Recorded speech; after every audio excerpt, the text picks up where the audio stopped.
Nahum, Chapter 1. The burden against Nineveh, the book of the vision of Nahum, the Elcushite. God is jealous, and the Lord avenges. The Lord avenges and is furious. The Lord will take vengeance on his adversaries, and reserves wrath for his enemies. The Lord is slow to anger and great in power, and will not at all acquit the wicked. The Lord has his way in the whirlwind and in the storm, and the clouds are the dust of his feet. He rebukes the sea and makes it dry, and dries up all the rivers.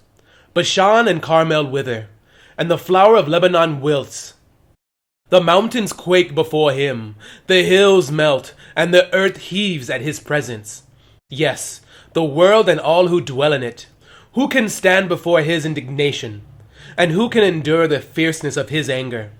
His fury is poured out like fire, and the rocks are thrown down by him. The Lord is good, a stronghold in the day of trouble, and he knows those who trust in him. But with an overflowing flood, he will make an utter end of its place, and darkness will pursue his enemies. What do you conspire against the Lord? He will make an utter end of it. Affliction will not rise up a second time. For while tangled like thorns, and while drunken like drunkards, they shall be devoured like stubble fully dried. From you comes forth one who plots evil against the Lord, a wicked counselor. Thus says the Lord. Though they are safe, and likewise many, yet in this manner they will be cut down when he passes through. Though I have afflicted you, I will afflict you no more. For now I will break off his yoke from you, and burst your bonds apart. The Lord has given a command concerning you. Your name shall be perpetuated no longer. Out of the house of your gods I will cut off the carved image and the molded image. I will dig your grave, for you are vile. Behold, on the mountains, the feet of him who brings good tidings, who proclaims peace. O Judah, keep your appointed feast, perform your vows, for the wicked one shall no more pass through you. He is utterly cut off. Nahum, Chapter 2. He who scatters has come up before your face. Man the fort! Watch the road! Strengthen your flanks! Fortify your power mightily, for the Lord will restore the excellence of Jacob like the excellence of Israel.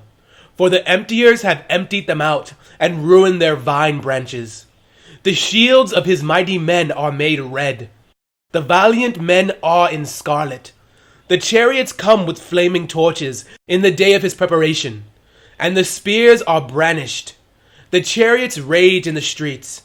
They jostle one another in the broad roads. They seem like torches. They run like lightning. He remembers his nobles. They stumble in their walk. They make haste to her walls, and the defense is prepared. The gates of the rivers are opened, and the palace is dissolved. It is decreed, she shall be led away captive, she shall be brought up, and her maidservants shall lead her as with the voice of doves, beating their breast. Though Nineveh of old was like a pool of water, now they flee away. Halt! Halt! They cry, but no one turns back. Take spoil of silver! Take spoil of gold!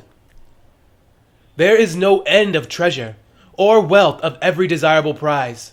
She is empty, desolate, and waste. The heart melts, and the knees shake. Much pain is in every side, and all their faces are drained of color. Where is the dwelling of the lions, and the feeding place of the young lions? Where the lion walked, the lioness and lion's cub, and no one made them afraid? The lion tore in pieces enough for his cubs, killed for his lionesses, filled his caves with prey, and his dens with flesh. Behold, I am against you, says the Lord of hosts. I will burn your chariots in smoke, and the sword shall devour your young lions. I will cut off your prey from the earth, and the voice of your messengers shall be heard no more.